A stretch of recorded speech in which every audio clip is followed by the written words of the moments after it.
Now, for a new topic, I would like to talk about when it's all right to buy used gear. Now, I know Jimmy talked about this last week a bit about buying used gear, and I kind of really liked his style. He didn't show up tonight, and I really wanted to get him to talk more about it.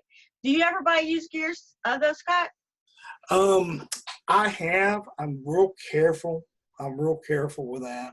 I have bought used mixers, and I have to look at them real good. Believe it or not, I bring them up there, and I'm like, I make sure that nothing's been spilled into them. You think, why would you smell a mixer? And you think, well, that's crazy.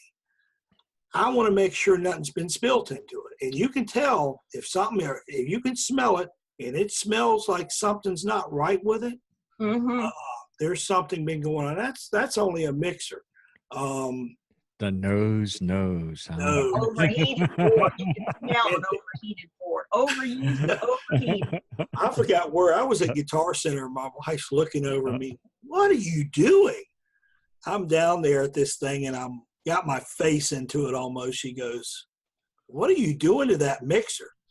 I says, I'm making sure nothing's been spilt down in this thing. I was thinking about buying it. It's got a good price on it, but it looked too new. It was too good to be true for what it was. And, of course, they do go and put a guarantee back on it and all that kind of stuff. I don't buy used gear off of, say, something like Facebook Marketplace or something like that, especially when you look at a picture of some of that stuff, and it's like, I bought a used Mac here about 6 months ago, used iMac, and thank God it was, I got to power it up and check it out and all that kind of stuff. But I'd say be real cautious on buying used gear. You should be. You don't know.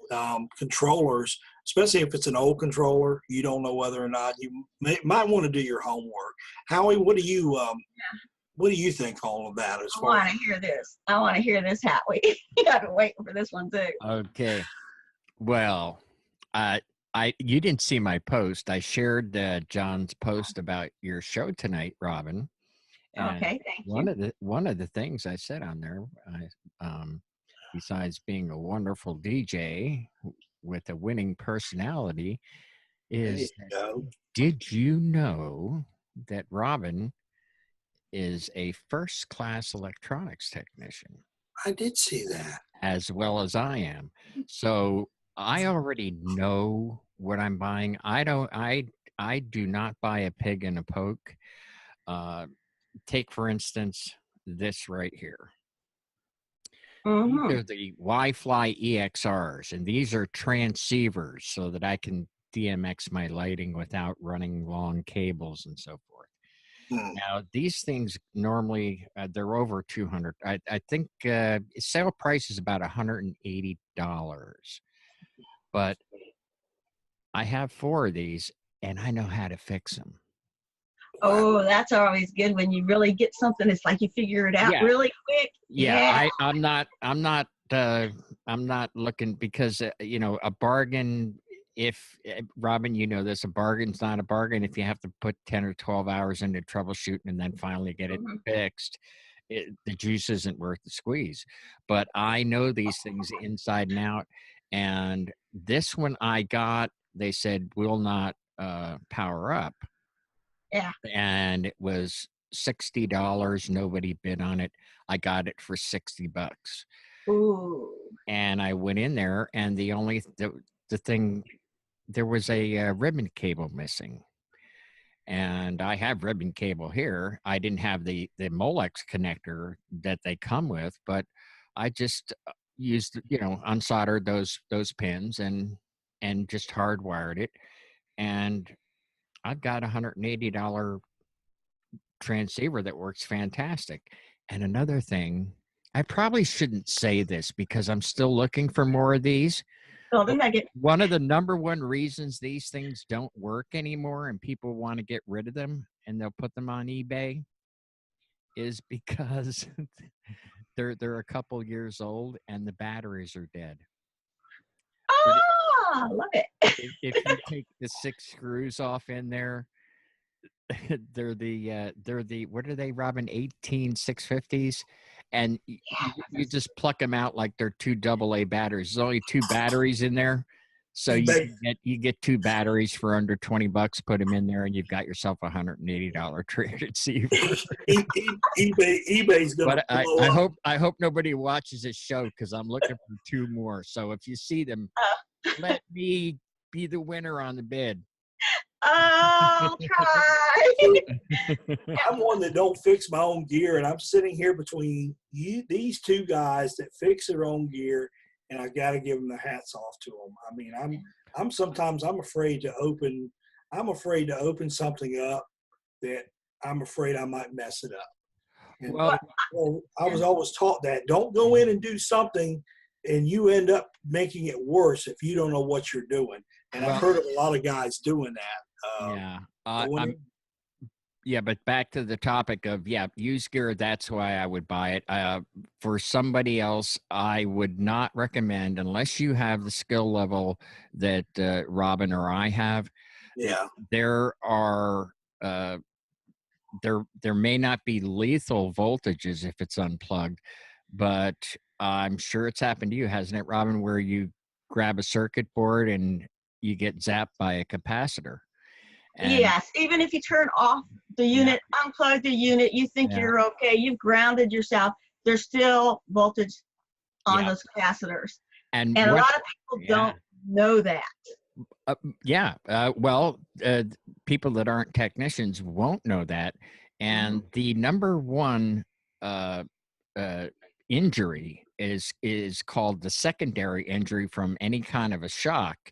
Because let's say you're at the workbench and you get that shock, it may not be enough to kill you, but you do this and you hit your hand on something sharp, or you're on a ladder or something like that, and you do that and you fall off the ladder. That's the secondary injury that is most common with an electrical shock.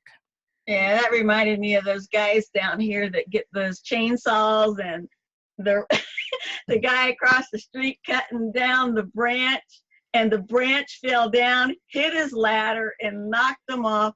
He gets up and goes, "I'm all right." and the lady comes running out from across the next house from across there. She's across the street from me too, and she says, oh my, should I call your daughter? And he goes, "No, I'm all right." She goes, "No, you need to go to the hospital." And he's like, I'm all right. He could barely breathe. He had 2 cracked ribs. So working on something that you're not an expert at working on. Don't do it. That's why I'm saying that. Yeah. One last piece of advice on buying used gear is that I would say if you can get a good enough deal, buy it from a reputable dealer that is going to tell you that it's used, because if it arrives DOA, they'll make good on it. If you're doing that marketplace, like you said, Scott, or even eBay is a nightmare to work with when they say, no, that's not true. You wind up with claims. It's happened to me where as long as it was from a reputable place, and we all know the big names out there that deal in this, and sometimes they have, it's just basically an open, a return that someone didn't like it, but they have to call it used. And I like to buy returns. Yeah. I buy that. But they'll list them as used because somebody used it for 5 minutes and couldn't figure it out or didn't like it or had buyer's remorse, and you're getting basically a new unit. But if it does come DOA, they'll make good on it. But anywhere else, you're going to wind up with a can of worms. I did that when it was a demo. It was a demo item I bought one time, and it was DOA when I got it. Called them up the next day. In fact, they made it so good that they shipped it. I sent it back. They sent me a return label, sent it back to them, and the next day I had the new product. I had a brand new one. to me. So I got the savings, and it didn't cost me anything. But it was aggravation. It was DOA when I got it. But like you said, Howie, it was a reputable company. It was a demo, and it was just like when I got it, it just didn't work. It was a mic that I got, and you might use mics. Well, this was supposed to be an optical, but it was, thank God, from a reputable company. If I'd have gotten it somewhere else, off like you said, eBay or marketplace with Facebook, I would have been, I'd have been dead. It'd have been done. I wouldn't have gotten anything off it. That's good word of advice. Yeah. Well, Jimmy was talking about buying open boxes mainly. He likes to buy if the box has been open and it's just a store return or something.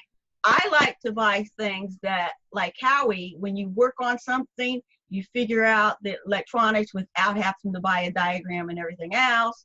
Right. So you're able to get used to working on, like I do, some speakers or something, and that's what I'll go for, is I'll hunt those down, like Howie's hunting down that American DJ product there, the Wi-Fi thing. Yeah. I don't know that name of that, but anyhow, I hunt down certain things on the internet, and it doesn't matter who's selling it. I will zoom in and look at all the pictures and see what type of shape it's in. If it's cheap enough, I'm expecting to buy it for parts. But that's me, and I will get an open box item on occasion if I can trust the source, like you do. Great topic. Thank you so much, Robin.